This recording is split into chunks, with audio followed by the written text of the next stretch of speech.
Hello guys, welcome back to our channel. और आ चुके हैं हम एक और नई वीडियो के साथ महाभारत की। महाभारत में द्रौपदी के बारे में कुछ रोचक तथ्य जो कि आपको हैरान कर देंगे और आपने इससे पहले वो सुने भी नहीं होंगे। तो चलिए गाइस, बिना किसी देरी के शुरू करते हैं आज की अपनी वीडियो। बताते हैं आपको द्रौपदी के बारे में, महाभारत की, जिनके ऊपर मतलब कई सारे वाद विवाद भी हुए, कई सारी अटखेलियाँ भी खेली गई, कई सारे इल्ज़ाम भी लगाए गए और उनके ऊपर कहा भी जाता है ये भी कि महाभारत भी काफ़ी हद तक उन्हीं से प्रचलित है, कि उन्हीं के ओर द्वारा हुई थी। अगर वो ऐसा वाक्य ना कहती तो ये महाभारत ना हुई होती।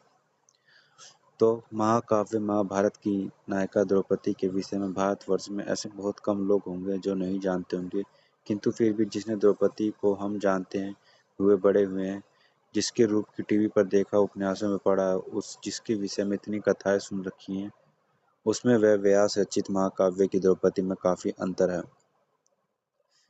पहला, जब द्रुपद ने द्रोण को मार सके ऐसी पुत्री का कामना से यज्ञ से किया था, तब उस यज्ञ की वेदी से द्रौपदी भी उत्पन्न हुई थी।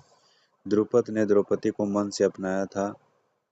द्रुपद का द्रौपदी को दुखी जीवन का श्राप देना एक मूर्खतापूर्ण मनगढ़ंत कथा है।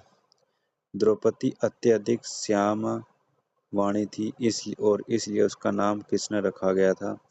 उसे द्रौपदी पुत्र होने का द्रौपदी और पांचाल कुमारी होने के कारण पांचाली व द्रुपद के अन्य नाम यज्ञसेन के कारण यज्ञसेनी भी कहते हैं। दूसरा, कहते हैं कि द्रौपदी श्री कृष्ण के अवतार थी। उनके जैसी सुंदर स्त्री उस समय में अन्य कोई नहीं थी।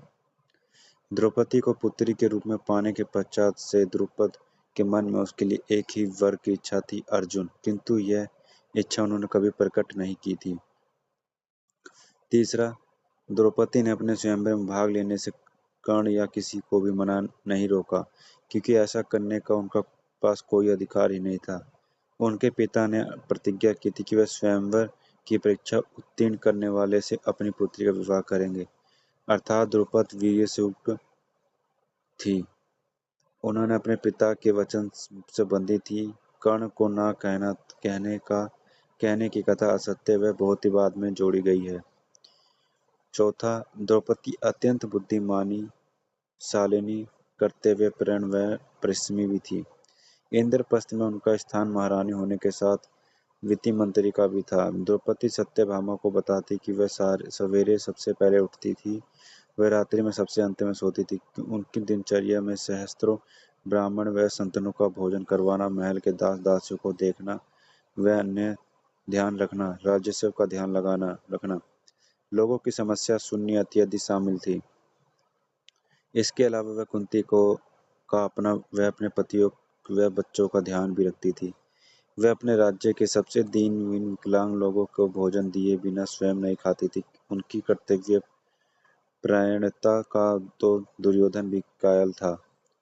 पांचवा और आखिरी भाई, द्रौपदी को अन्य पुरुषों के सामने जाने या महल छोड़ने पसंद नहीं था। वह जब उन्हें धूत सभा में जबरन खींचकर लाया गया तो उन्होंने कहा कि यह जीवन में दूसरी बार है कि वह भरी सभा में पुरुष उन्हें देख रहे हैं। पहली बार उनके स्वयंवर में ऐसा हुआ था। द्रौपदी के दुर्योधन पर हंसना व उसे अंधे का पुत्र अंधा कहना बड़ा प्रसिद्ध किस्सा है, किंतु यह भी सरासर असत्य है। जब दुर्योधन गिरा तो उस समय भीम व उसके अर्जुन दुर्योधन पर हंसे थे, द्रौपदी वहां थी ही नहीं। यह वाक्य संपूर्ण महाभारत में कहीं भी नहीं कहा कि दानव में द्वारा केवल उनकी सभा का निर्माण हुआ था, संपूर्ण महल का नहीं। और द्रौपदी सभा में नहीं जाती, दुर्योधन माया सभा में ही घूम रहा था और उसके साथ यह घटना घटी। तो ये थी भाई द्रौपदी से रिलेटेड कुछ खास फैक्ट्स। तो उम्मीद करता हूँ गाइस पसंद आए होंगे। अगर वीडियो अच्छी लगी हो तो वीडियो को लाइक कर दें, चैनल पर नए तो चैनल को सब्सक्राइब कर लें ताकि आने वाली वीडियो नोटिफिकेशन आपको मिलती रहे। तो मिलते हैं गाइस नेक्स्ट वीडियोस में।